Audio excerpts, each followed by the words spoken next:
Our story starts with a bored demon lounging on his throne. His name is Kim Jang-cheol, just an ordinary grad student from Korea. Or at least, he was until yesterday. Overnight, he was suddenly transformed into Kratos, the demon king and final boss of his favorite video game.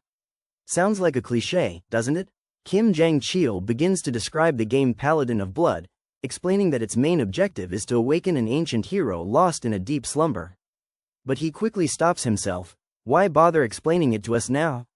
He has far more pressing issues to deal with. Moments later, a man entered the castle and greeted him as Lord Kratos. This was Zephyros, a level 15 demon who served as an aide. He reported that the war preparations were complete, demonic beasts had gathered outside, ready to fight.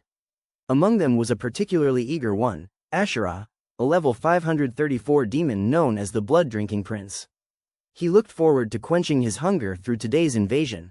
Another was Sergi, the Cold Monarch, at level 531. Born into a desolate land, she had once survived by consuming her own kind. Now, she was determined to build a legacy that would outlast her suffering.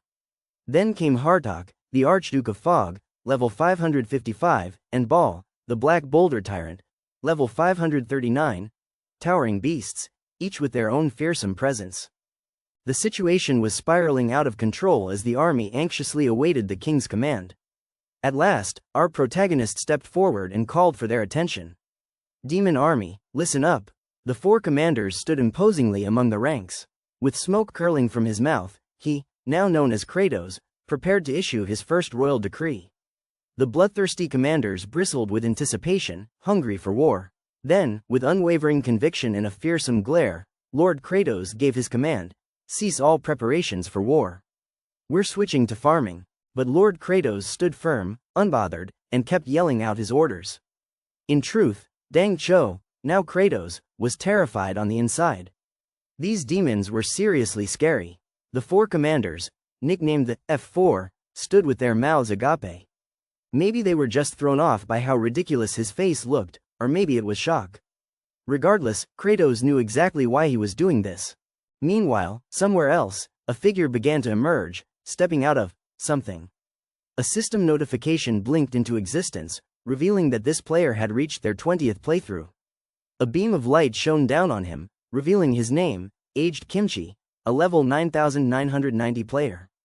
And Kratos knew one thing for certain: this was the man destined to kill him. But before getting into all that, let's explore the life of our main character before he was transported into the game. In his previous life, Kim Jang-cheol was a graduate student studying agriculture, with dreams of becoming a very successful and wealthy farmer. He considered himself a genius, and because of that, he quickly excelled in his studies. As the top graduate student, he received praise from his professor. Pushed to the brink, Yangchul became the ultimate subordinate, forced to complete tasks like writing a thesis, helping with a project, and plowing fields, all while his professors took the credit. The overwhelming exhaustion triggered a crisis, leading him to furiously question his existence and express violent thoughts toward those who exploited him. With his dopamine severely depleted and his sanity eroding, his only solace and source of dopamine boost came from playing an extraordinarily difficult video game. This game, which no player had ever conquered 19 times, became his obsessive pursuit, as he played without sleep, driven by an intense craving for a genuine sense of achievement. After countless attempts, Kim Jang-cheol finally conquered Paladin of Blood, for an unprecedented 19th time, a feat no other player had achieved. He reveiced in becoming the strongest in the world, despite his haggard appearance. Anticipating an even more brutal 20th playthrough, he resolved to meticulously level up his character before attempting it. Driven to the brink, he obsessively repeated his mantra, convinced he was the strongest and that he'd reach the pinnacle. After years of relentless grinding, his character achieved an astonishing level 9990, just shy of the presumed maximum of 9999, and was outfitted with Gigachad equipment. Deciding he was sufficiently prepared, he halted his leveling, ready to face the ultimate challenge. Just as he initiated his 20th playthrough, the game screen flashed, absorbing his soul. He watched, panicking internally, as his blue, disembodied form rocketed through the sky and into the TV. Concluding he wouldn't die from a fall, he soon recognized the Tower of Life, confirming his entry into Paladin of Blood.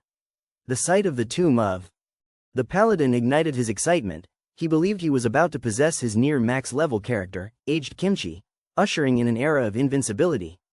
However, his excitement quickly turned to horror when he saw his character, a muscular blonde man inexplicably clad in a magical girl costume complete with a heart-winged wand. Repulsed, he instinctively redirected his soul, now adrift and uncertain of his destination. His unexpected journey culminated with him possessing the demon lord's body, seated on the throne. "This is driving me nuts," he muttered, instantly regretting his earlier aversion to aged Kimchi. He felt foolish, realizing he could have been the most overpowered character if not for that stupid thought. As his aide, Zephyros, approached, he overheard whispers that Kratos had definitely gotten weaker, and had gotten scared and stopped their attack.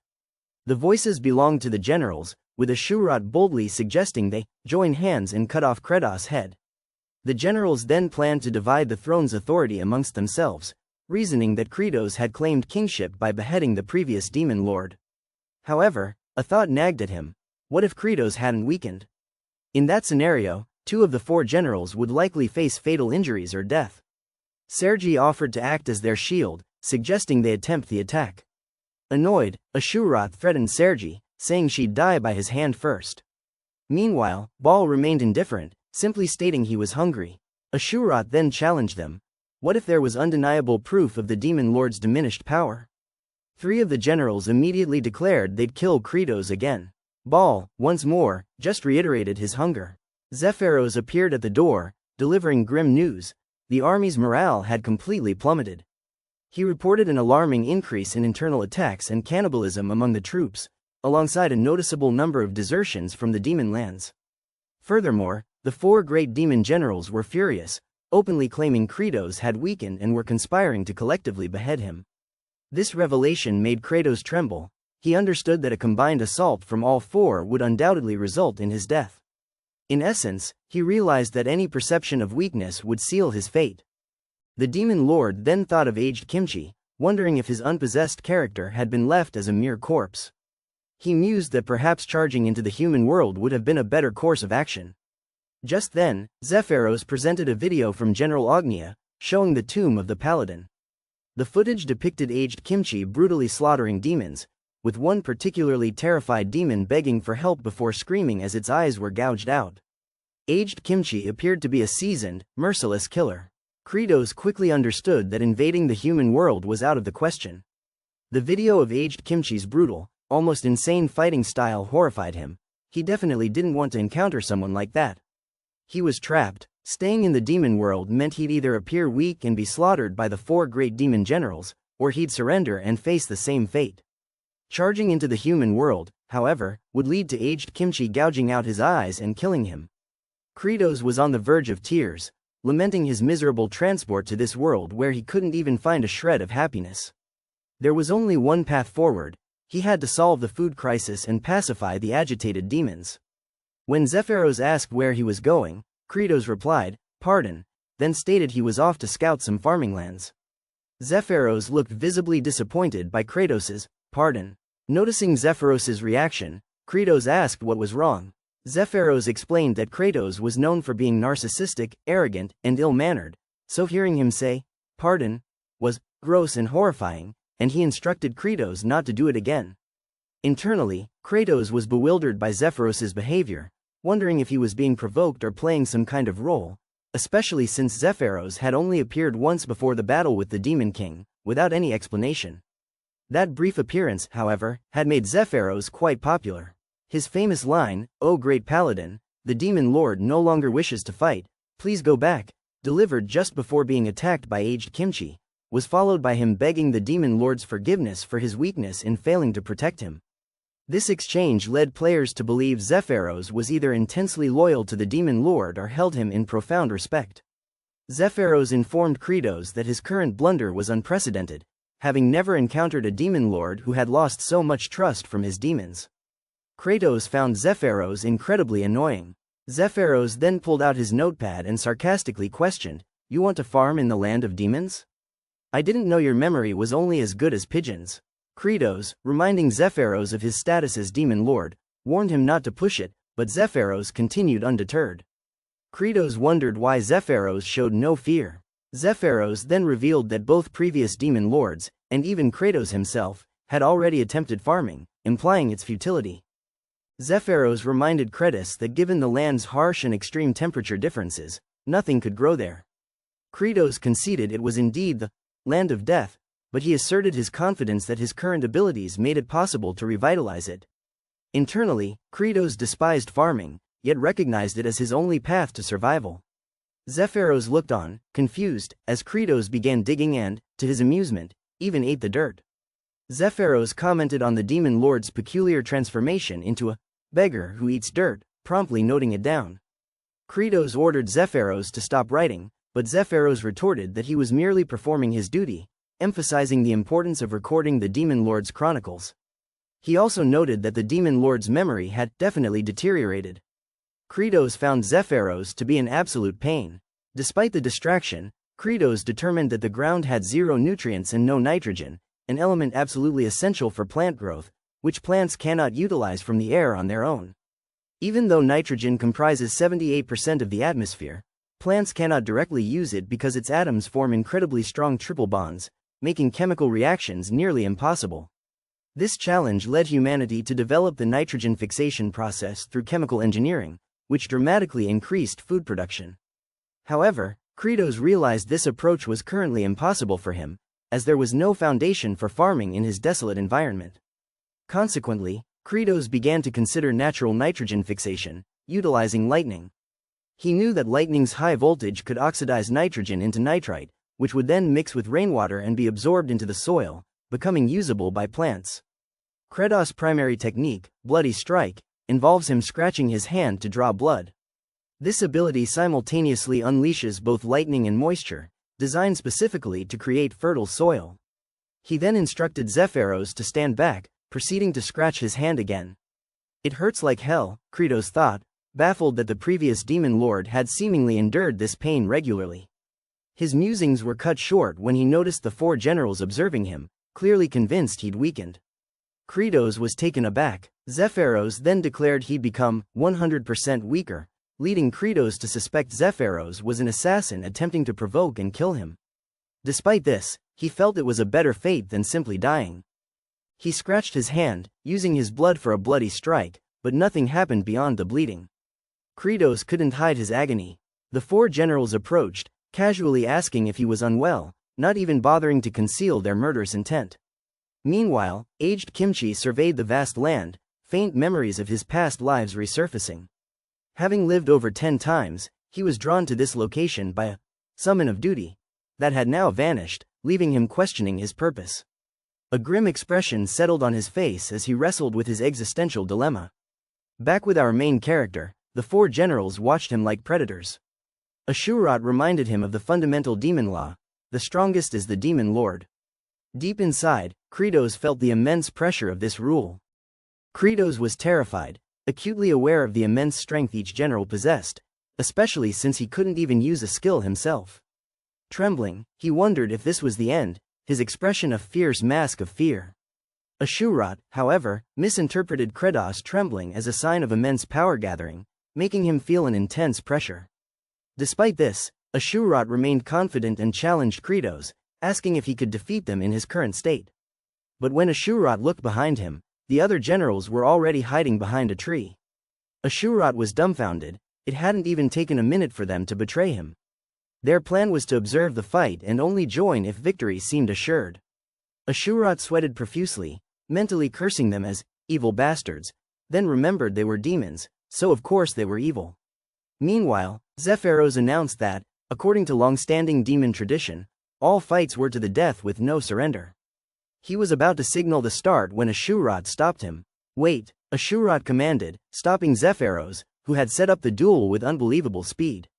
Ashurat bolstered his courage, convinced he could defeat the weakened demon lord. Kratos, meanwhile, was in a full-blown internal panic. He'd recently tested his own strength and, while certainly strong, he was far from the immense power a demon lord should possess. Ashurat charged, a movement Kratos recognized from the game, either a thrust or a slash. Kratos was certain he couldn't dodge it, yet his body instinctively shifted sideways, leaving him surprised and confused by his own evasion. He then noticed Ashurat's left foot pointing outward, allowing him to predict a thrust. Kratos realized these were the exact same motions from the game. Ashurat clicked his tongue in frustration at Kratos' evasion. Hardtalk asked Sergi if she'd seen Kratos' reaction, interpreting it as readiness to counterattack and tear off Ashurat's arm. Sergi questioned why Kratos hadn't done so, suggesting they wait and observe longer. Ashurat attacked again, and Kratos once more evaded him, utterly confused by what was happening. Ashurat's movements were precisely as they were in the game. When he first encountered Ashurat in Paladin of Blood, Kratos had been completely overwhelmed by his speed, offbeat feints, and wide range of attacks. However, after dying to him once, then 3, then 10 times, Kratos finally managed to defeat Ashurat on his 128th attempt. In the subsequent 19 playthroughs, he was able to completely. Kratos was determined to make a fool of Ashurat, performing a no-hit run with ease. Ashurat attacked relentlessly, but it was futile. Kratos was now completely confident none of his attacks would land. The other generals shivered, witnessing Kratos' newfound self-assurance. As Ashurat persisted, Kratos swiftly evaded every blow, clearly enjoying himself and even laughing at Ashurat's perceived weakness. Ashurat grew enraged, while Kratos felt a wave of relief. Even if he could evade, he knew he couldn't defeat Ashurat. Then, a crucial realization struck him. The world he was in operated by the same rules as the game. A system notification flashed, informing him he'd grasped a basic rule of the world. He recognized the screen as the kind of messenger often seen in webtoons.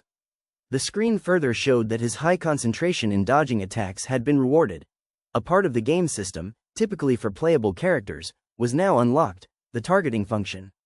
Kratos watched as a crosshair appeared on Ashurat's head, recognizing it as the targeting used for special skills. He understood its implication. He scratched his hand again, unleashing Bloody Strike. An orb materialized, releasing lightning that struck Ashurat. The other generals were stunned, and the demons watching on screen erupted in cheers for Kratos. Ashurat's clothes were incinerated, and he coughed from the dust, kneeling. Kratos, surprisingly, noted that Ashurat was still alive.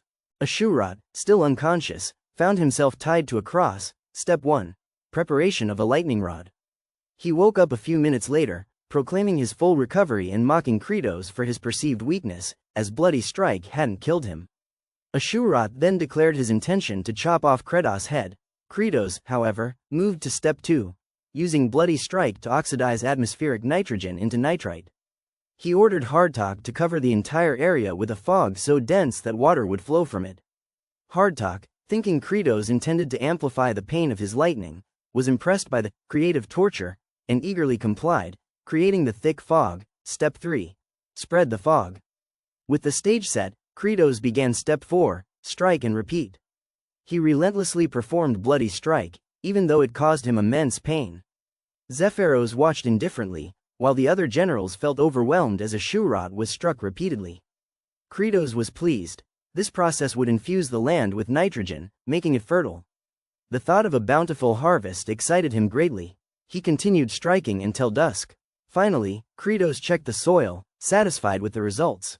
His next goal was to continue infusing nitrogen using this method, followed by improving the soil's structure, specifically addressing its loose monovalent properties. Kratos recognized that structured soil that's too compact, neither allowing oxygen nor draining water efficiently, was unsuitable for farming. What he needed was crumbly, granular structured soil, and to achieve that, he needed manure. He issued a shocking order to everyone: all of you, get me dung. The generals were dumbfounded. After Kratos had just made an example of Ashurat, they thought he was now demanding they literally smear Ashurat with feces. They considered him unbelievably cruel. Meanwhile, under a bright sunny sky, aged Kimchi walked through the forest. He heard cries for help and moved towards the bushes. Peeking through, he saw two men who claimed they'd been attacked by goblins and needed assistance, promising compensation. For those familiar with these two, you're truly Giga Chads.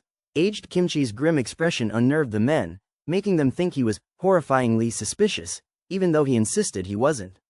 He asked if their legs were hurt, then effortlessly hoisted the noble onto his shoulder like a sack of rice, telling the other man to lead. The man being carried commented on aged Kimchi's strength before introducing himself as Raj Arahan and the man behind them as Dal Fanta.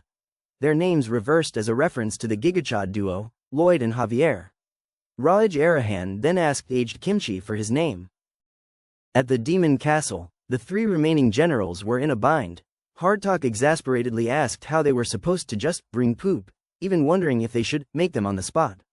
Sergei shrieked that it was crazy, gross, and disgusting, clearly freaking out. Ball, ever hungry, declared he hadn't eaten in so long he couldn't possibly poop, then added that Sergei couldn't either. Sergei immediately yelled at him to stop talking about her poop. Hardtalk countered that even if they could poop, he wouldn't supply Kratos with his own. He suggested they instead beat up low-ranking demons to make them start pooping. At a demon village, moments later, in a demon village, a desperate demon pleaded with them not to proceed, whining that he couldn't poop with all of them watching. He begged them to wait outside. A soldier responded that others had said the same, yet still hadn't produced anything. What's taking them so long? Hardtalk demanded, confirming with the demon that he truly couldn't provide any, no matter how hard he tried. The demon reiterated that he hadn't eaten in a while. Hardtalk, in a sudden burst of realization, choked the demon, released his powers, and thanked the demon for a great idea. Hardtalk then attacked the demon, who screamed in pain, but the attack was abruptly halted when Ball grabbed Hardtalk's hand. "What is it?" Hardtalk asked. Ball calmly explained that piercing the demon's stomach would kill him, meaning no poop. He added that they needed these demons to poop more so they could collect enough. Hardtalk dropped the demon and, to Ball, remarked on the surprising intelligence of his statement, then threatened to feed Ball's meat to the demons to encourage defecation. Ball bristled, ready to fight. As tension mounted, Hardtalk and Ball lunged at each other, but their clash was abruptly halted by a thunderous yell. Kratos, wielding his bloody strike, sent both generals to the ground. "Humans and demons aren't the only animals that can defecate," he roared, clearly annoyed. He then explained that feces with no nutritional value were useless. Instead, they needed to find droppings suitable for manure. Zephyros, confused, asked what manure was. Kratos explained it as an ingredient that supplies fields with nutrients, typically made from wooden ashes, weeds, soil, eggshells, and chicken feces. He noted that wooden ashes and weeds could be sourced from the empty houses they'd seen. The challenge, however, was obtaining eggshells and chicken feces. A realization struck Kratos. He ordered Zephyros to bring him a map of their land. Laying it out, he confirmed it was the exact map from the game. This meant he should be able to locate the demon seagull's habitat, a place teeming with them in the game. Their abundance suggested they consumed large amounts of nutrients from human lands, then defecated and laid eggs there, making them the perfect source for his needs. "That's the perfect place," Kratos exclaimed. Zephyros, catching on, asked if he intended to collect feces from the demon seagulls. "You're quick to catch on," Kratos affirmed. Zephyros warned him that the location was known as the cliff from which one cannot return. It had no stable handholds, and anyone who fell would be caught in the rough waves below. Kratos acknowledged this, explaining that in the game, it wasn't systematically available for players to reach, but he was confident he could climb it. Upon arrival, they were met by towering pillars and crashing waves. The generals, bewildered, wondered what their demon lord was thinking. Historically, many had attempted to hunt the seagulls there, only to perish in the tumultuous waters. Kratos instructed them. He would climb to the top and throw down bags of feces and eggshells. They were to catch them, and if successful, everyone would be well fed. Ball, quiet, recalled the emaciated demons, including the one Hardtalk had choked, and the starving figures on the streets. As the tall waves crashed, Kratos remembered his 13th playthrough. He had tried hundreds of times, dying repeatedly, to reach the top. He leapt. The generals and Zephyros watched as Kratos, confident from his past success, jumped and grabbed onto the rock. It turned out he had achieved this before by abusing a glitch. He held on so tightly that he created a dent in the cliff face, astonishing the generals and Zephyros. Kratos, having successfully utilized his knowledge from the game, Kratos, with his newfound game system knowledge, simultaneously opened his inventory and unequipped all his clothing. The generals and Zephyros were flabbergasted, seeing only glimpses of Kratos' body, his hair, biceps, and butt, as they trembled with suppressed laughter at the utterly unexpected sight. Kratos then pushed himself away from the rock, needing to roll his body. Sergei blushed and quickly looked away. But then, Kratos equipped all his clothing again, now facing them with parts of him still obscured by the rock, like his neck. Sergei's head was turned, yet her eyes darted glances at him, revealing her curiosity about the Demon Lord's PP. Then, Kratos rolled his body and unequipped everything again, his butt reappearing.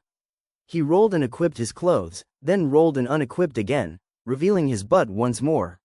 He repeated this roll and equip sequence until he was almost at the summit, his butt comically sticking out through the whole process. Finally, he stood confidently at the cliff's edge, fully clothed. He processed the facts. A world sharing the game's system, an equipment inventory, and a previously unreachable map edge. Kratos combined these observations, experimented, and became convinced of his theory. Baal, motivated by the promise of food, decided to help the Demon Lord. Zephyros, alarmed, tried to stop him, but Baal was already running towards the cliff. Zephyros's yelling, however, caught the attention of Baal's leap, intended to follow Kratos, caught Kratos' attention, infuriating him. Baal, unable to grip the rocks, began to fall, but Kratos fortunately caught him. Kratos, mostly naked with only his upper body visible above the boulder, struggled to hold onto the heavy ball, his arm veins bulging as it felt like it would rip off. He questioned why he was saving Baal, a general who posed a threat to him, thinking it would be better if Baal were gone. He told Baal he had no reason to save him. As Kratos held on, a memory resurfaced. His friend, a junior who had looked up to him as the #1 slave, crying and begging for help. The professor was refusing to let him submit his essay, intending to keep him as a perpetual work slave. His friend believed that if Kratos, Jang Chul, the best student, intervened, the professor might at least consider his essay. Kratos considered helping, but fear of falling out of favor and putting himself at a disadvantage held him back. He told his friend it wasn't his business and walked away, but the thought lingered that he might have been able to help. Now, as Baal clung to him, Kratos reflected on that past memory. If only he had pushed himself harder back then, squeezed every ounce of effort, tried to his absolute limits, perhaps the face in his memory would have been smiling instead. Kratos roared, holding onto Baal with all his might, his bones emitting a sickening crunch. He mustered every last bit of strength to heave Baal upward, throwing him onto the solid ground above. Baal hit with a thud, and Kratos cradled his now broken arm. "Your Majesty saved Baal, at the cost of getting hurt, when you had no reason to," Baal stated, asking, "Why?" Kratos was silent for a moment, then replied, "Because that choice hurts less than abandoning my followers and regretting it." Upon hearing this, Baal trembled, tears welling in his eyes. In Kratos' mind, this was what he should have done for his junior. The regret of not helping those in need had truly haunted him, even in this new world. Just then, a notification window appeared. It stated that despite not having fully adapted to the Demon King's body, Kratos had poured all his strength into this act, earning the sincere gratitude of Baal, one of the 4 generals. Kratos realized the depth of Baal's appreciation.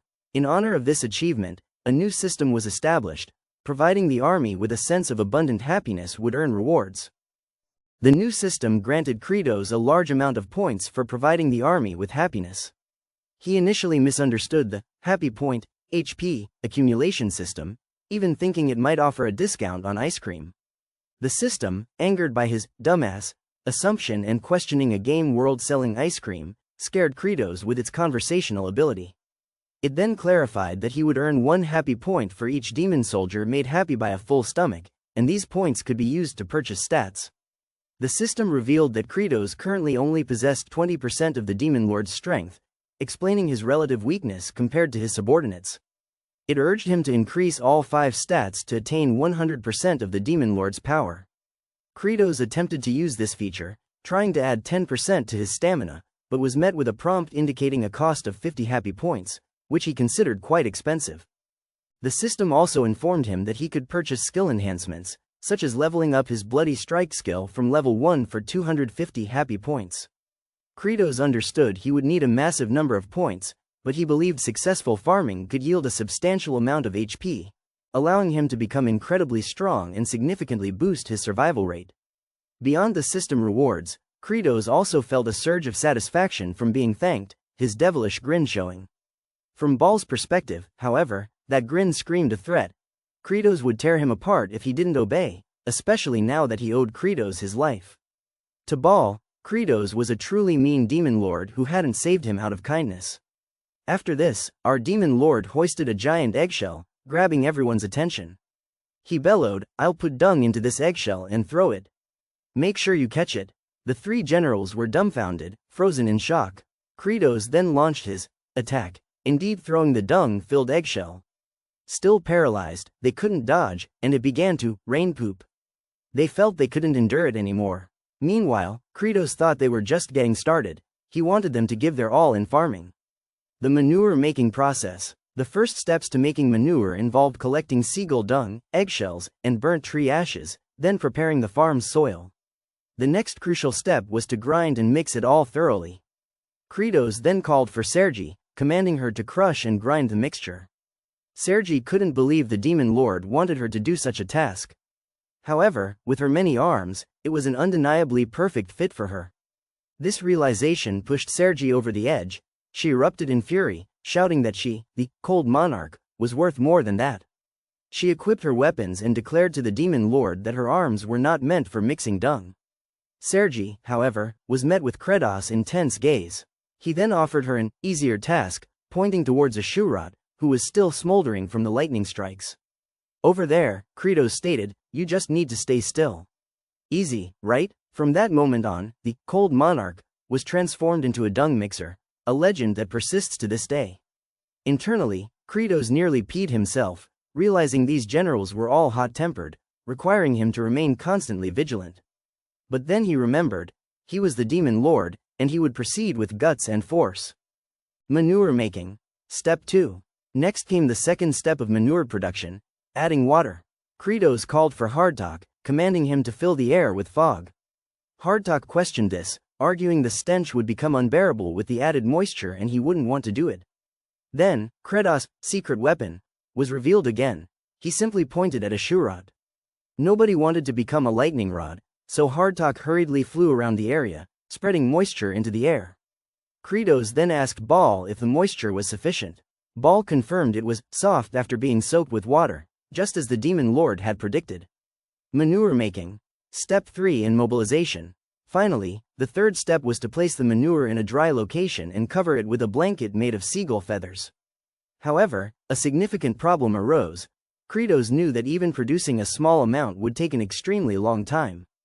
To create enough manure to cover the vast land, he realized he had no choice but to mobilize all the demons. Kratos' face turned serious, clearly bothered by something, but he resolved to push forward with his demon lord authority. Later that night, in a humble wooden house in the demon kingdom, a young demon girl named Flute lay on a bed, calling for her father. With tears in her eyes, she heartbreakingly suggested he eat her. Her father angrily rebuked her, forbidding her to ever say such a thing again. But Flute, missing her mother, insisted, a statement that crushed her father. A flashback then revealed a monstrous demonic creature about to devour a little girl, Flute. She screamed for help, and just as the creature's maw was about to close, her mother appeared, shielding Flute. Before Flute could react, her mother was instantly swallowed. Back in the present, Flute's father was telling her, if you aren't here, what reason would I have to live on for? Their moment was interrupted by a sound outside, Kratos and his subordinate. Flute's father was shocked to see the demon lord and couldn't control his voice. Hearing the man's shout, Kratos, assuming he still had strength, ordered his subordinate to take him. Kratos ordered his lackey. Flute's father protested, pleading that no one would care for his daughter if he was taken, fearing higher-ranked demons would devour her. Flute cried, begging for her father's release, but the demon lord remained unmoved. Kratos then asked Zephyros for the current count, who replied, they now have 20 demons and would still need 30 more. Before leaving the house, Kratos glanced at Flute, still crying, fearing she'd lose another parent. He recalled killing a berserk Flute in the game with a quick slash, seeing the same expression on her face now. This made Kratos momentarily emotional, but he quickly steeled himself, reminding himself that as the demon lord, it was business as usual. Before departing, he issued a decree. All illegal acts of cannibalism among demons were to cease. He also ordered Zephyros to gather the remaining demons and put everyone to work making manure. Now I'm the demon lord, tyranny of this level is all right in order to achieve my goal, he mused, finally embracing his leadership role, acknowledging the necessary sacrifices. Days later, the gathered demons had begun working in the fields, using their weapons to plow the manure. Flute's father questioned this labor, deeming it wasteful. We've been wasting our strength for days now, complained a demon named Drak, calling farming ridiculous. His comrade warned him to stop, lest he lose his head, but Drak remained defiant, believing they were doomed regardless. Even if the land became fertile, he argued, they had no actual plants to farm. Just then, Kratos appeared. "Are you curious about what we'll plant?" he asked. Drak knew he was in trouble. The demon lord ordered Drak to follow him, unaware that Kratos had already found a solution days earlier. During his confrontation with the generals, a purple flower had caught his eye. He knew it was something they could cultivate. Kratos led Drak to the flower, stating they would plant its roots, which Ball and some of the farming squad had already dug up from various locations. Drak, terrified, begged forgiveness, explaining that the flower's roots were poisonous, causing extreme abdominal pain and potentially death. The demon lord pulled out a root. "This is all we got," he said. "The experiment to test if this can be eaten or not should be concluded about now." Drak was utterly blindsided by the mention of an experiment. Kratos then delivered the shocking revelation, "Your daughter should be eating this." Hearing this, Drak nearly lost his composure. Drak's composure shattered, his world seemed to crumble. He sprinted to his daughter, screaming, "No." He demanded to know why the demon lord was doing this to his innocent child, begging for her not to eat the roots. He slammed the door, calling for Flute, attempting to stop her. But he froze. Flute, now visibly healthier, was happily eating the roots, claiming she felt no pain. Drak trembled, asking if she was truly all right, and Flute confirmed it. She revealed that Zephyros and Ball had fed her the day before too, and she'd felt nothing adverse. Kratos then appeared, asking Drak if he believed him now. He explained that long ago, humans in a certain land had also made this poisonous plant edible, successfully cultivating it to solve their hunger problems. With a chilling smile, Kratos revealed the plant was now known as a potato. Flute then called Kratos' attention, thanking him for his kindness to a lowly demon like her. Immediately, a system notification appeared. A part of his demon army feels happy from eating. He finally received his first happy point. Number of points added is now +1. Here's the total number of our mix HP. Kratos was taken aback by the prompt. He looked at Flute's heartfelt smile, and then Kratos then recalled a memory. Flute's expression when he played the game, an innocent demon forced into terrible acts just to survive. This was the exact opposite of the joyous look he saw now. A faint smile touched Kratos' lips as he realized that as a demon lord, he didn't always need to be serious. "A brat like you, just eat your fill and grow up tall," he thought. He was misunderstood again. His lackey believed he was fattening Flute up to eat her, while Ball solidified his view of Kratos as a truly evil demon lord who didn't save out of kindness. In reality, the expression Kratos aimed for was far from their perception. The land of Siobhan de Antor. We learn that the deepest part of the demon lord's vast territory is called the Siobhan de Antor, one of 5 areas. This region experiences freezing nights and scorching days, reminiscent of the Andean highlands. Historically, people in the Andes, facing food scarcity, resorted to eating poisonous wild potatoes. Yet, they didn't all die. Humans possess an incredible ability to transform poisonous foods into edible ones, a trait now being utilized by Joel, known as Kratos the Demon Lord. Cultivating potatoes. We then see Drak informing the Demon Lord that the roots have been laid in the field. Kratos immediately commanded Ball to crush these shits. Ball leapt high, crushing the roots with the force of his descent, leaving them no chance of staying solid under his weight. Ball would have to repeat this process all day. Kratos' plan was to freeze the roots for 5 nights, then have Ball use his meteor stomp on them after they melted during the day. This repeated freezing, melting, stomping, and evaporating process would cause the poison within the potatoes to leak out and evaporate. After several repetitions, they would dry and store the potatoes before slightly cooking them, transforming them into edible wild potatoes, the completion of what they called chuno. Snack time and future plans. Back with Kratos, he devilishly smiled and ordered Zephyros to gather the farming squad making manure. "It's time for snacks," he announced, believing the demons would enjoy them. The demons lined up for the food. Kratos told them they would only get 2 potatoes each, as there wasn't much. Zephyros, however, commented on the seemingly large amount of potatoes left and asked if they couldn't just make more. Kratos doubted there were enough to feed the entire demon army, revealing his true intention. Instead of eating all the potatoes, they would replant them to grow 1,000-fold. Minutes later, as the potatoes were handed out, the farming squad hesitated. They were wary of this new food, especially since some of their relatives had died from it, Drak intervened, assuring them that the demon lord had transformed the food and it was now safe to eat. A demon with a strange haircut called Drak a fool, pointing to Kratos and claiming the demon lord, with his cunning expression, wouldn't just give them food. He suspected Kratos wanted them to eat it and die. Undeterred, Drak opened his mouth and ate the food. Everyone watched him chew, and then, he casually swallowed. Drak cried tears of joy, shouting, "Long live the demon lord!" After witnessing Drak, the farming squad quickly devoured their chuno, then eagerly lined up in front of Kratos once more. Drak felt a surge of pride, realizing the demon lord truly had provided edible food. The weird-haired demon then began chanting, raising their left hands and shouting, "Yes, Kratos! Yes, Kratos!" Kratos, however, was somewhat disappointed with the chant, making a mental note to change that piece of shit later. Meanwhile, Zephyros observed Kratos, thinking that the demon lord's expression conveyed absolute certainty about his ability to create edible food on this barren land. He mused that perhaps Kratos could indeed bring an end to the tragedy of hunger.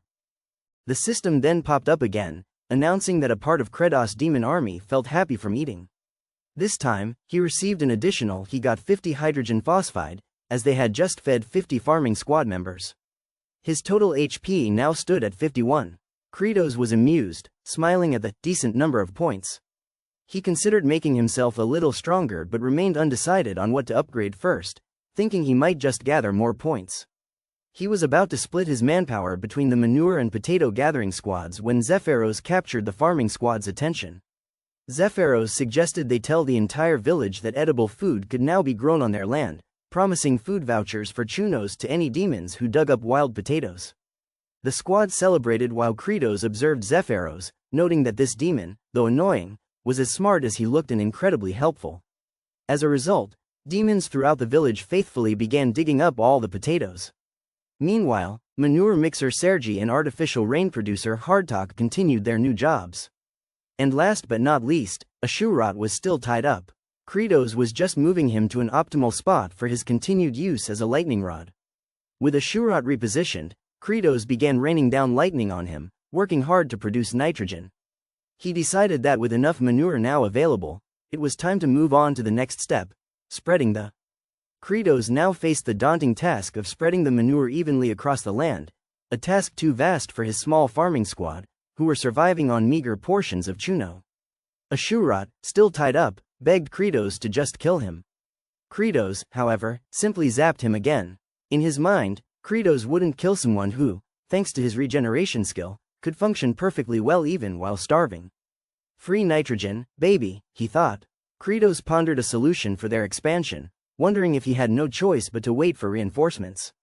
Earlier, he had commanded Zephyros to request troops from the Star Masters. Zephyros had written, "We order you to stop attacking and provide as many troops as possible for farming." This letter was sent to all star areas, yet no one had replied. Kratos found this strange, wondering if the messenger had collapsed from hunger before delivering the mail. It would be a significant problem if they couldn't expand the farmland immediately. Ravines of the Damned. Meanwhile, in the demon's first star area, known as the Cliff of the Dead, a servant knelt before his master. He reported that scouts confirmed Demon Lord Kratos had indeed started farming and seemed to have created edible food. The master of this area sighed, commenting that Kratos was only doing all of this out of fear of him. This master, an old man who gained strength when more demons died, claimed Kratos had stopped the war and was reducing starvation deaths specifically to keep him in check. The master of the first star area, a figure resembling Zeus, was Sarathel, also known as the father of the dead. It was revealed that his servant had intercepted all messengers sent to other star areas, ensuring only Sarathel's domain was informed. Sarathel adamantly declared that all demons must die of starvation to become his food. To his army, he proclaimed his intention to kill Kratos and claim the title of Demon Lord. With a serious tone, Sarathel ordered his aide, Phycomir, to carry out a crucial task. "I want you to destroy everything related to farming that Kratos has done." This was a clear declaration of war, and Phycomir was visibly excited. An attack on Kratos' progress. Back with lightning rod number 1, Ashurat trembled as a cold breeze swept by. Phycomir then revealed himself, remarking on Kratos' viciousness for turning Ashurat into a living corpse, as a warning to others. He then assured Ashurat not to worry, as his lord Serathil admired his aggressiveness and would take him in after Kratos was dead. Fycomir then summoned his personal squad of wraiths, shouting, "Destroy this wasteland till it can never be used again." The wraiths, eager to wreak havoc, wasted no time. One wraith noticed the manure on the ground, and Fycomir, being the dumbass he was. Fycomir, in his foolishness, ordered the wraiths to throw the manure all over the land, laughing gleefully. He insisted they scatter it evenly, making sure it was thoroughly mixed into the ground so not a single piece could be seen.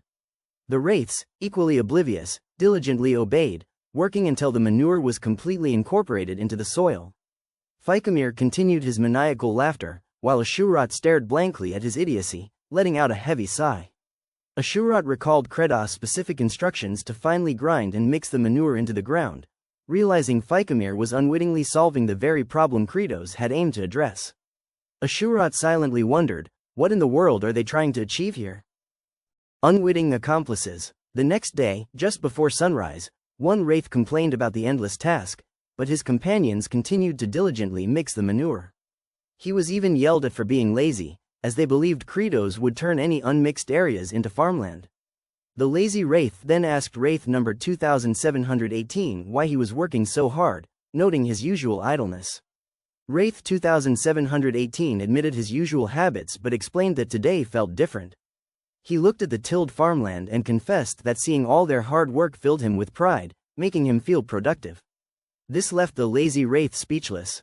He clicked his tongue and, "What an idiot," the lazy wraith scoffed at number 2718. Yet, moments later, he too began tilling the soil, wanting to be an idiot today. It was an unexpected sight. Wraiths inspired by their peers. They worked so intensely they didn't notice the sun rising. Having lost all sense of time in their diligent labor, they had no chance to hide. They all perished, but as they met their end, a smile graced their faces, believing they had truly been productive.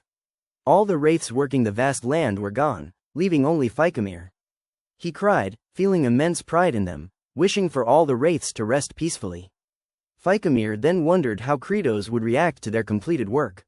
A new problem: potato dormancy. Meanwhile, inside the potato storage barn, Kratos mused that tilling the field had taken longer than expected. He stared at thousands of potatoes in a dormant state, explaining to Zephyros that dormant potatoes wouldn't sprout, rendering them useless for planting. He likened it to a potato peacefully sleeping on the earth and someone just yanked it out by the hair, causing them to pass out from the shock and pause their biological rhythm. Kratos pondered, realizing their dormancy would end quicker if he left them for 2 to 3 weeks at 4 degrees Celsius, then moved them to a warmer, dark place. He then considered having Sergi imbue the potatoes with her cold energy, but she was too enraged. Hard talk was also out of the question. Kratos knew he couldn't handle both of them attacking him, so he needed another approach. He'd even tried having the farming squad exercise in front of the potatoes to raise the temperature, but they quickly tired, making that a failure too. Still facing the same problem, he decided to just go to the farmland and do what he could, at least infusing the soil with nitrogen. A miraculous discovery. A few minutes later, Kratos stared, speechless, at the fully tilled soil, now perfectly mixed with manure. The stench was so intense it had even knocked Ashurot unconscious. Kratos couldn't believe his eyes. The entire farmland was ready for planting. He wondered what kind of miracle this was. Then, a dumbass laughed loudly, seeing Kratos' shock. He exclaimed it was a success, but his laughter was cut short by Baal's presence behind him. Baal casually picked him up and presented him to the demon lord, stating that Fycomir had been hiding. Kratos recognized Fycomir as one of the bosses from the Cliff of the Dead and wondered if he was there as reinforcement. Kratos directly asked Fycomir what he was doing there, startling the demon. Fycomir was about to answer Kratos' question but was met with a punch. Zephyros questioned why the demon lord was hitting him before Fycomir had a chance to answer. Kratos quickly enlightened Zephyros. It looked like Fycomir was hiding something, and beating someone up was the most efficient way to deal with that. Fycomir, expecting nothing less from the demon lord, remained firm, refusing to speak. Thousands of punches then landed on his face. A few minutes later, Kratos was exhausted, and Fycomir was immobile. A system prompt appeared, allowing Kratos to upgrade his stats with HPs. With 51 hydrogen phosphide, he chose to upgrade his stamina, purely so he could continue beating Fycomir. Another 1,000 punches rained down, solidifying Kratos' fitness for the role of Demon King. Fikamir soon revealed his actions and Sarathal's plan to kill Kratos, admitting that Sarathal was behind cutting off the reinforcement requests. Kratos finally understood how Sarathal gained strength from starving demons. Zephyros called this an act of revolution, advising Kratos that this was his chance. Taking down Sarathal would warn off any complaining demons. However, Kratos believed even that wouldn't stop demons from getting in his way. He needed a surefire method to control them. On top of that, Zephyros revealed that Sarathal was difficult to defeat, a fact Kratos already knew. Analyzing the map's difficulty, I'm focusing on Sarathal's spectral nature and how it impacted the game environment. The map became quite treacherous, and I'm currently exploring Kratos' ingenious method for navigating it. It felt like pulling pests out of their holes, quite literally. I'm keen on fleshing out this analogy and how it applied to overcoming the challenges.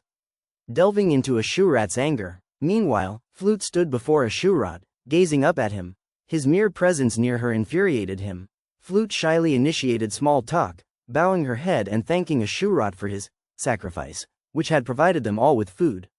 As expected, thanking a demon for a good deed was a grave insult. Ashurat, enraged, shouted at Flute for daring to mock him, vowing to kill her. Flute, terrified, ran away. With an intense expression, Ashurat declared, "You just wait, Kratos. The moment I'm free from here, I'll come find you and kill you." But his moment was interrupted by the sound of demons singing in the distance. He watched as Kratos approached, holding a banner. As they drew closer, the banner read, "Congrats, second lightning rod in the office." Accompanying Kratos was Fikamir, tied up just like Ashurat. These bastards were singing as if welcoming a new member too. The second lightning rod brought tears to his eyes, signifying a newfound freedom, no more being a rotisserie chicken, day and night. However, his relief was short-lived as Fikamir was immediately impaled next to him, and no one dared to intervene. Kratos, enraged, began attacking with his bloodstrike skill.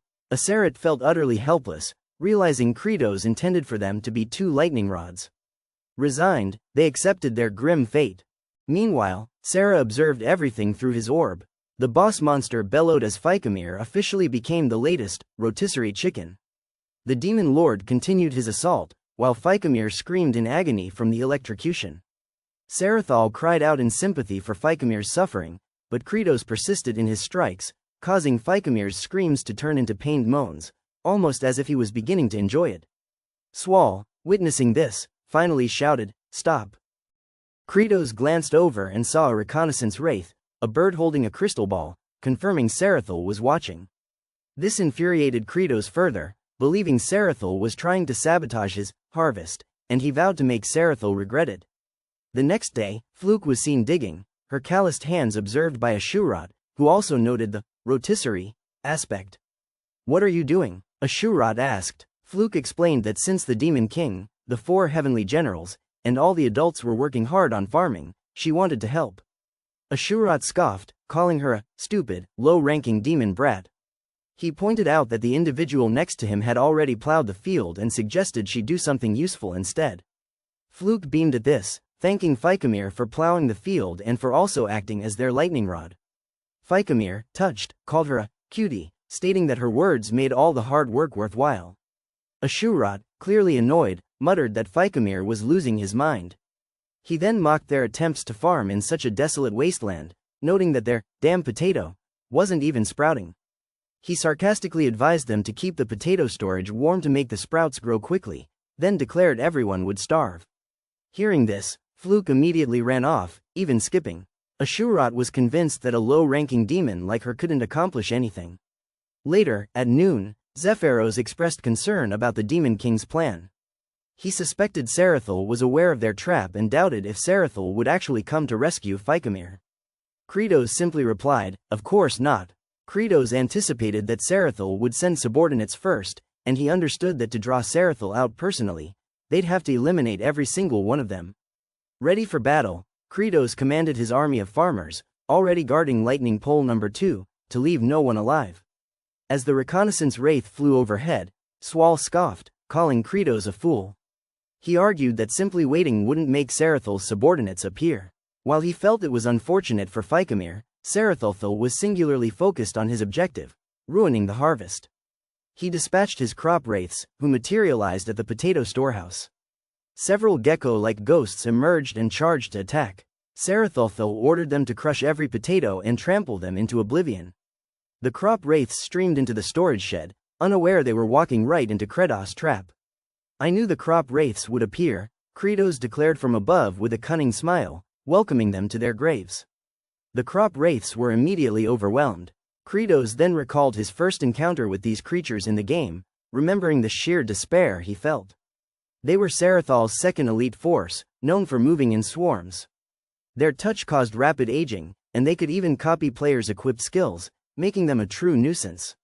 However, Kredos knew their weakness. Who wants to be fried first? He yelled, knowing he just needed to attack them with lightning-based items.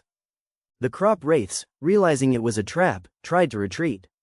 But Kredos declared, the real trap is what comes next. They saw blood smeared on the door, Kredos' own blood from the previous night. Then, Kredos unleashed phase 2 of his ability. He smashed the ground, releasing lightning that snaked through his blood, pulling on the door where it was smeared before striking the air. This technique, called Wide Area Bloody Strike, hit the wraiths, making them scream at the top of their non-existent lungs. Now vulnerable to physical attacks, Kredos shouted and deployed the farm guards. These eager fighters, itching for battle, stormed in with their overpowered sickles and rakes. Their sheer vitality intimidated the crop wraiths. Though unimpressive in appearance, the farm guards were actually the strongest units in the final map, and Kredos was confident they'd make quick work of the wraiths. Feeling like a ruthless, intelligent alpha demon king, Kredos thought he was truly fit for this world. He scanned for any wraiths that hadn't been fried, intending to finish them off himself. But then, a deafening scream echoed. Fluke crawled out from a mountain of potatoes, frustration and a new strategy. Despite his frustration with the incooperative guards, Kredos prioritized eliminating the escaping crop wraiths. His primary target remained Fluke, but he was unsure how to reach it since his bloody strike ability had a limited range. In a moment of desperation, he hurled a potato at a wraith, knowing it was futile. The unexpected power of a potato. To his surprise, the potato bounced off the wraith's head, which then caught it midair. The potato then acted like a pokeball, absorbing the wraith, Kellyan, in a pink swirl of air. A poof sound followed, and Kellyan's soul emerged, bouncing towards a mountain of potatoes.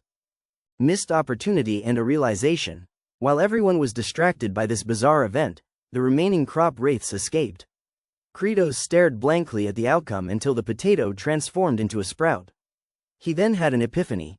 Wraiths accelerate aging. It just started the stalled biological clock of potatoes. A shift to offense. Kredos then turned to Fluke, commending him with an intimidating expression that made Fluke tremble.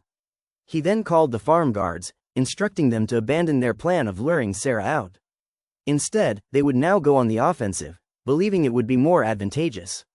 An unexpected awakening. Meanwhile, Lightning Pole number 1, Ashurat, opened his eyes, disoriented and unsure of his identity or location. Ashurat, grateful to witness another sunrise, felt his stomach rumble, a stark reminder of his persistent will to live. His thoughts were interrupted by Fluke, who excitedly informed him that his advice on potato sprouts had been a success, yielding a bounty of chuno. She then mentioned Kreton had assembled numerous farmer soldiers, but Ashurat was too fixated on the chuno she held to pay attention. Overwhelmed by hunger, Ashurat eagerly accepted the chuno Fluke offered. However, her aim was off, and the first piece hit his eye, eliciting a loud groan and a playful threat from Ashurat. Apologizing, Fluke tried again, throwing 3 chunos simultaneously. Only one landed in his mouth, the other 2 striking his eyes, bringing tears to Ashurat's eyes as he savored the delicious taste. Meanwhile, Kreton received a notification that a portion of his demon army was content, adding 1 point to his total HP, now at 302. Confused, Kreton realized that with the new recruits who had received chuno, he should have 300 demons. He pondered the identity of the additional demon but quickly dismissed it, deciding more was better, especially for the upcoming Sarathal raid. He then rallied his farm guards with the cry, all for a bountiful harvest. Kredos' unconventional entry. Upon reaching the entrance to Suthal's domain, Suthal commanded his men to destroy the bridge, leaving Kredos and his allies seemingly stranded. The wraiths taunted them, asking what they'd do without a bridge. Unexpectedly, the Demon King attempted to jump across, but his leap fell short, sending him free-falling. The wraiths mocked his foolishness. Their laughter ceased, however, when Kratos began to merge with the wall, his ultimate glitch activated and his backside prominently displayed. The wraiths, blushing, watched as Kratos repeatedly turned to show his butt cheeks, all while maintaining a terrifying expression. This bizarre ascent continued until Kratos reached the top, much to the wraiths' disgust. Kratos then signaled Zephyros, who subtly nodded, confirming their plan. Kratos charged inside, his brilliant strategic plan, apparently relying on the wraiths' fear of potatoes, though it's unclear how this would work with Kratos entering alone and unarmed. Kratos' glitchy gambit, just as Subthal's food wraiths charged, confident in their victory against an unarmed and potato-less Kratos, he unleashed a secret technique called Quantum Leap.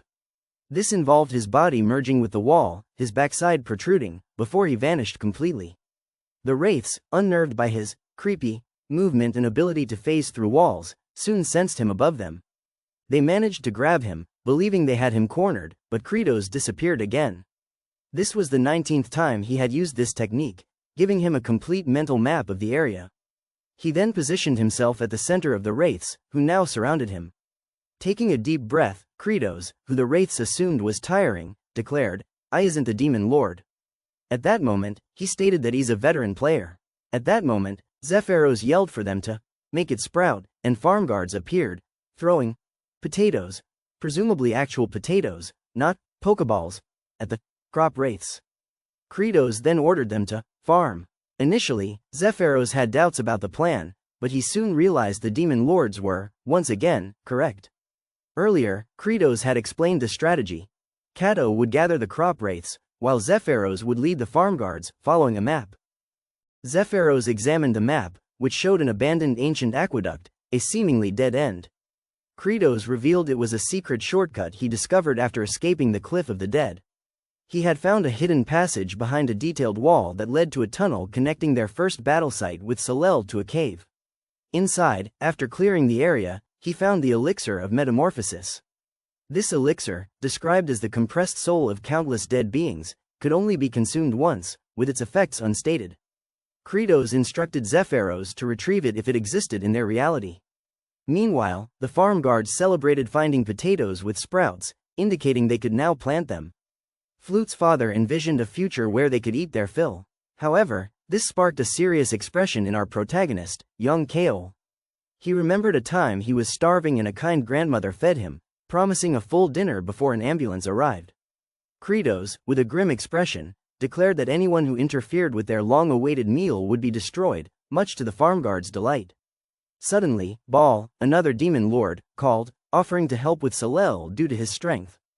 Kratos, however, told Baal to focus on carrying potatoes, asserting that the fight was the boss's job. Elsewhere, Sarathel, calling upon the great heart of Ice Spirit, prayed for more troops and power to bind and defeat spirits with cold. Kratos then appeared behind him and kicked him, surprising Sarathel. Kratos declared it was none of Sarathel's business, as it was time to exterminate pests. While Sarathel was still hunched on the ground, Kratos stood before him.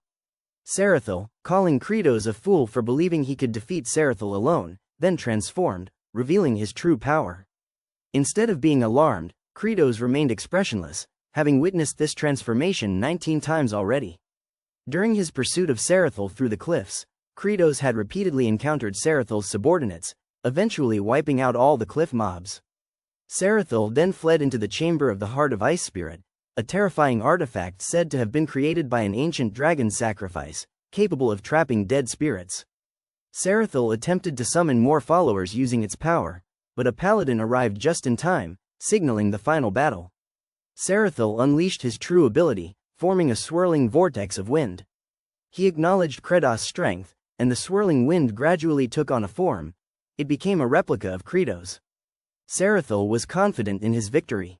Kratos knew Sarathel's skill was to perfectly copy an opponent's stats and materialize them. This was the endgame. At this point, Sarathel possessed the same peak stats as Kratos' character, with insane attack power and an almost unbreakable evasion skill. One mistake and the opponent would die instantly. However, the stats Sarathel copied were from the current Demon King Kratos, who was no longer at his peak strength. Sarathel charged forward, Kratos, notified to use HP to purchase various stat upgrades, had 302 HP. He could add 10% to his current stamina, 30%, mental strength, physical strength, dexterity, and magic power, 20%. Kratos used 50 HP to upgrade his dexterity to 30%. Sarathel was surprised when Kratos easily dodged his attack. Kratos then unleashed a powerful punch, meeting Sarathel's fist head-on after using 50 points to upgrade his physical strength from 20% to 30%. Sarathel cried out in pain and confusion, wondering why Kratos remained unharmed. Kratos retorted, reminding him that farming also requires intelligence. Furious, Sarathel attempted a bloody strike. However, Kratos preemptively spent 50 points to upgrade his magic power from 20% to 30%, and another 50 points to upgrade his mental strength from 20% to 30%. Both combatants then unleashed their lightning strike. Sarathel was caught off guard as his skill was overpowered, resulting in him being electrocuted. The Zeus wannabe began to melt, transforming into a mere puddle, resembling a slime. Kratos received a notification that he had successfully upgraded all of his stats by one tier using HP, bringing all of them to 30%. He then noticed another message: his growth quest had been achieved, unlocking a new skill called Summon Farmer's Throne.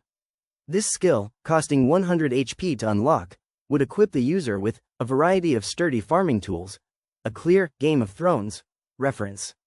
This new gear was timely, as Kratos needed upgrades. Even as a puddle, Sarathel could still speak, calling out to Kratos and attempting to ask him something. Kratos anticipated the fight wasn't over, recognizing that battles often have a second phase. Sure enough, Sarathel transformed into an ancient evil dragon, revealing his true origin. Kratos was stunned by its appearance, realizing its immense power and health, which made sense given Sarathel's role as the boss of the penultimate area. However, Kratos remained confident. Just then, Baal and the farm guards arrived, providing reinforcements. Kratos, having just come from the final boss zone himself, challenged Sarathel, who immediately panicked at the sight of the additional fighters and pleaded, "Hold on, let's talk first." But it was too late. Driven by their desire for a good harvest and their frustration with Sarathel for interrupting their farming, the farm guards charged, attacking relentlessly.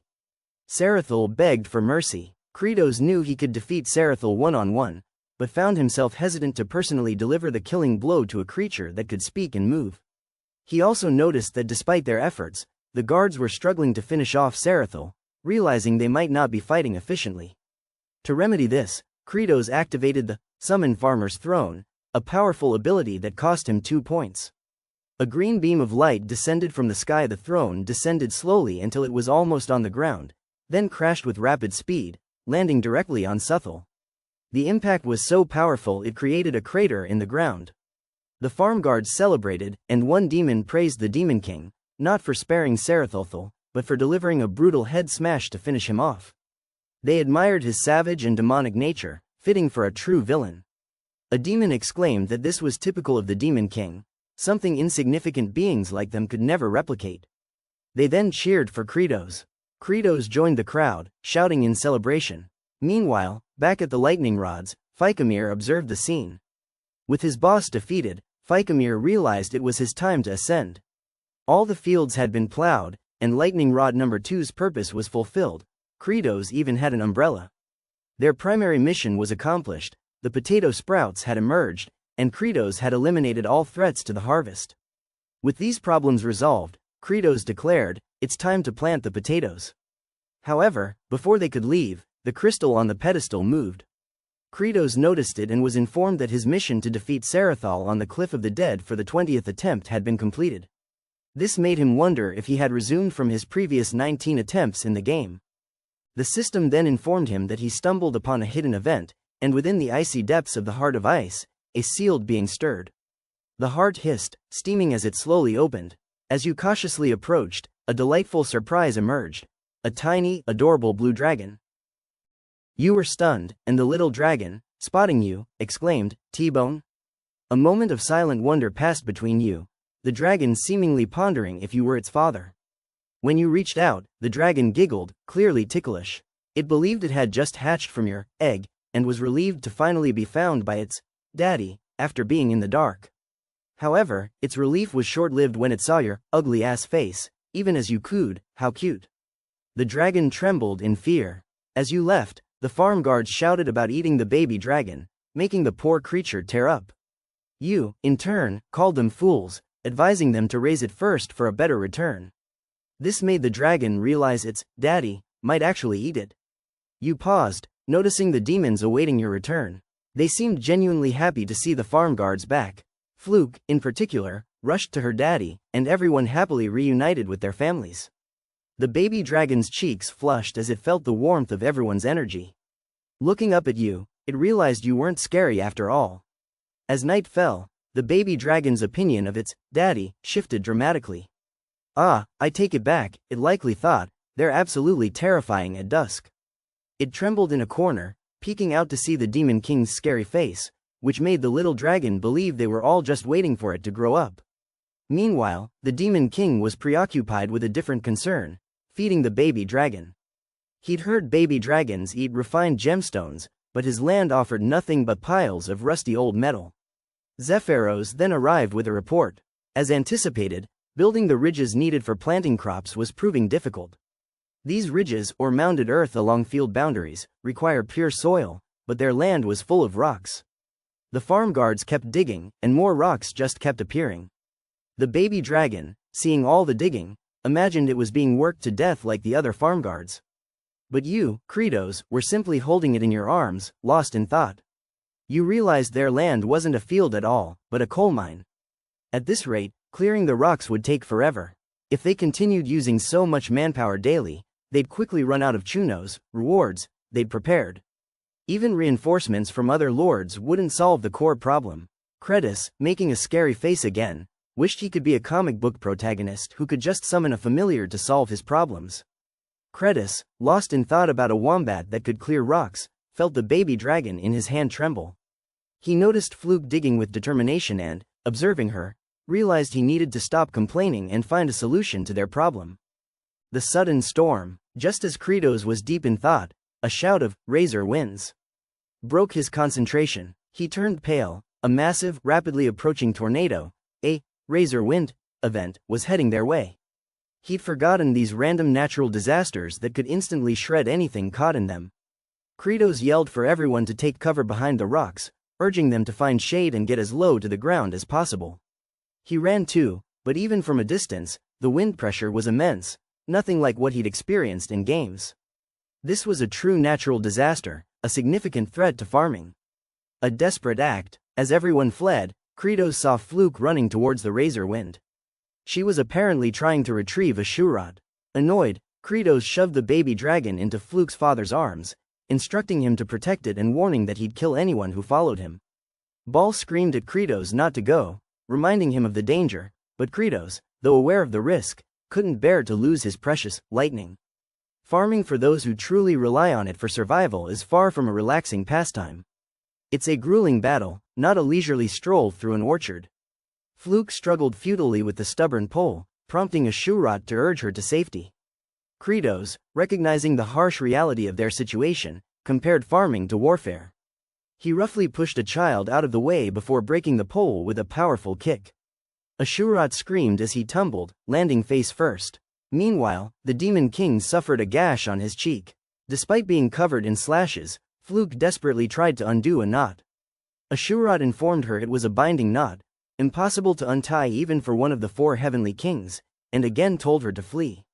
To her surprise, Fluke was suddenly snatched up by Kratos, who then hoisted the pole. The baby dragon, feeling Kratos' immense strength, realized his own father was not as resilient. Kratos, bleeding profusely, let out a yell and bolted. The baby dragon, aware of Kratos' deteriorating condition, marveled at his daddy's relentless dedication to helping others. As the Razor Wind bore down, Kratos continued to run, his blood staining the ground. He eventually fell, but not before tightly embracing Fluke and dropping the pole. The baby dragon flew to his father, seeing him as a truly kind being. As Kratos braced himself, a powerful voice bellowed, "T-bone," followed by a blast of icy wind. This cold energy collided with the razor-sharp winds, weakening their intensity. Kratos, feeling the change, realized the baby dragon had used its cold breath to counteract the harsh updrafts. Meanwhile, the tiny baby dragon continued its incredible effort, releasing a strong wind of its own. Despite this, Kratos, seeing the overwhelming odds, began to accept his fate, believing it was too much for the small creature. The razor winds drew dangerously close, but just then, 3 demons appeared. Fluke's father scooped up Kratos, Zephyros took Fluke, and Baal carried a shoe rod along with the baby dragon. They fled the scene as quickly as possible. Alright folks, if you enjoyed that deep dive into demon farming drama and emotional potato slicing, make sure to smash that like button, subscribe for more wild breakdowns, and comment below. Who's your favorite character in this bizarre kingdom? And hey, don't forget to hit that bell, or you might miss the next episode where lightning rods question their existence, again. And this has been LA. Catch you in the next one.